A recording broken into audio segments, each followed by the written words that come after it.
Hello, hello, hello. It's Friday Eve.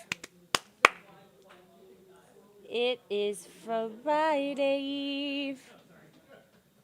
Hey, friends. Good morning. Almost good afternoon. What's up? How are you? How's your week been? The weather's been freaking amazing. I'll say that much.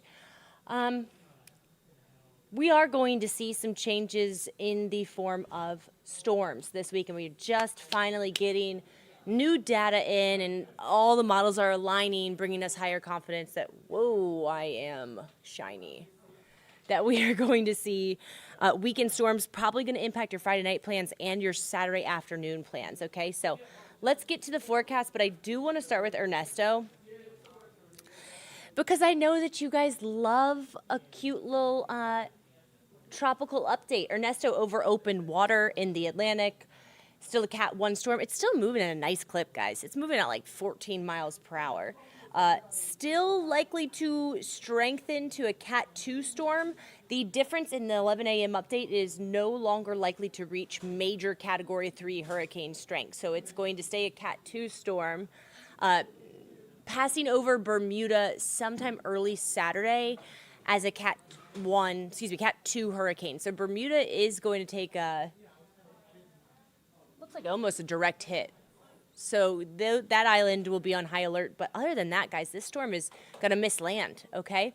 By the way, Rodney and I looked this up. NOAA predicted a hyperactive season this year with the same amount of storms as we had in 2020. In 2020, we had to go into the Greek alphabet because we had all of our alphabet. Do you guys remember this?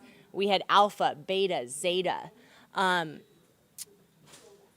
predicted the same season, kind of the same numbers that we saw in 2020. So Rodney and I looked up today, in 2020, how many storms had we had already? Right now we are on E. This time in 2020, we were already on J. So we were 5 ahead of where we are now. So will NOAA's prediction of a hyperactive season actually materialize? We'll have to wait and see, but it's going to require a heck of a lot of activity in September and October. That's usually when we see the strongest storms and the most storms, but just notable. We're not quite at those numbers yet this year. All right, switching gears. Friday, tomorrow evening, we're going to see scattered storms likely to impact high school football, especially from Metro Atlanta up to the north. Then Saturday, we're going to see afternoon storms, all right? Let's get into it. It's beautiful outside right now. I call these little cumulus clouds Simpsons clouds because you know when the Simpsons, the opening for the Simpsons, there's those little puffy clouds in the sky. I always think about those when these clouds are this cute. It's not too hot outside. We're in the low 80s.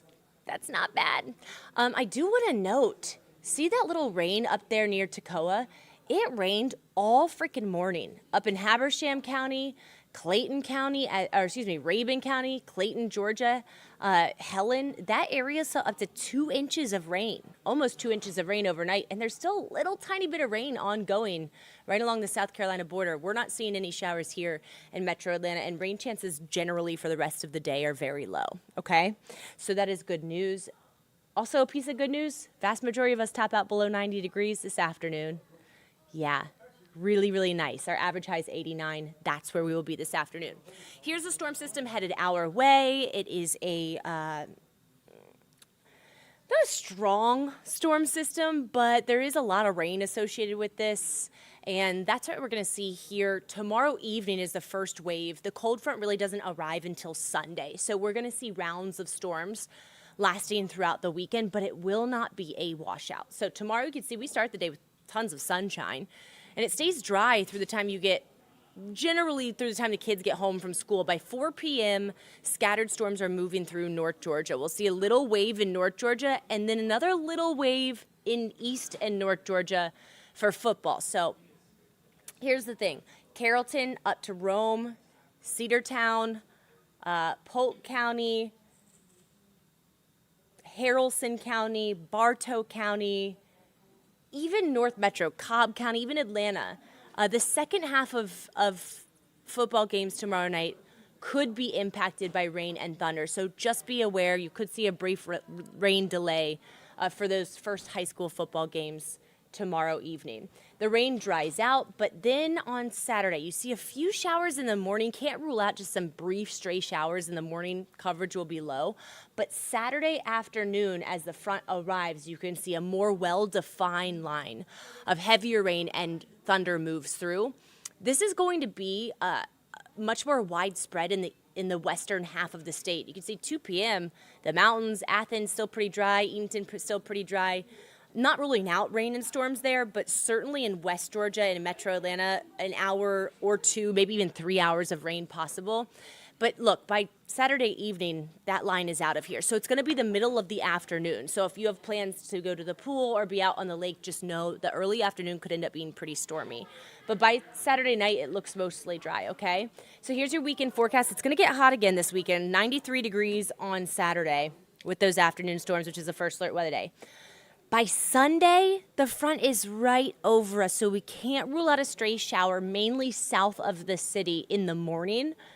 Can't rule out a stray shower in the afternoon, but I would say it's going to be overall a pretty nice day and generally mainly dry. Still hot on Sunday, but drier air is going to arrive behind this front. I also want to note both of our long-range models, the Euro and the GFS, are just not hinting at much like substantial rain from these systems. Yeah, it'll probably rain for at least an hour, 2 hours, okay, on Saturday, but most of the area only getting in on a trace of rain, maybe the mountains getting an inch, some areas possibly 2 inches, certainly a lot more measurable rain off in Alabama. So you got to be watering your plants this whole weekend. This is the drought monitor update for this week. We're still not in a drought whatsoever, okay, but North Georgia is pretty dry, and we have not seen a lot of rain. We've only gotten 4/100ths of an inch of rain this month. So it's not great news. We definitely need some more rain. So hopefully we can actually squeeze out some, maybe at least half an inch to an inch of rain with the systems this weekend. This is the humidity. So it's still very humid on Saturday. By Sunday, that drier air starts to work its way in, still going to be pretty humid. But by Monday, that really much drier air settles in, and that is going to make for a gorgeous week next week, y'all. I cannot wait. We're talking morning lows in the low to mid-60s. We're talking afternoon highs in the 80s. Our first teeny little taste of fall coming next week with that really dry air. So certainly something to get excited about as we head into the third week of August. Feeling more like September, by the way. Our last 90-degree day normally occurs September 9th. That's about 3 weeks away. So we're still got a little bit of time before we start feeling fall, but we'll take what we can get at this point. All right, guys? Okay, Jen's going to be on at noon if you want more information on the timing of the weekend storms or if you missed any of that. And then I will be back at 6 a.m. tomorrow morning, 7 and 8 Peachtree TV, and 9 a.m. on Atlanta News First. I'll see you guys then.